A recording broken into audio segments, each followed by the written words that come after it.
Today I want to share with you a tip for Amazon where you could save today a discount with the subscribe and save, but you wouldn't have to wait for an entire month to get the product. So here, for example, is a protein product that I get.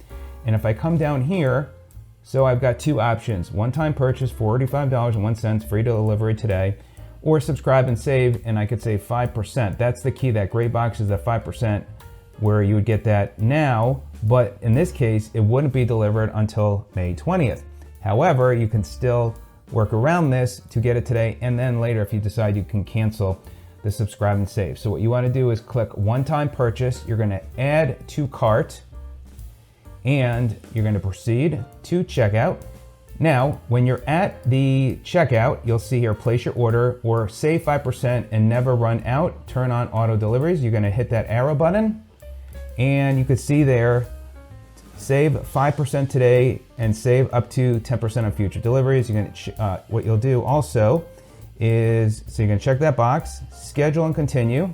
Now, if you scroll down, you could see you can get it today in this case, and you're getting that 5%. And then if I scroll up here, you could see I'm getting that subscribe and save, and I'm saving $2.25 today, not having to wait for a month. And then I can go in later and cancel it. So that is my tip of the day, how you could save money through the subscribe and save, but get the item quicker. Let me know if you have any questions. I appreciate your time. Have a great day.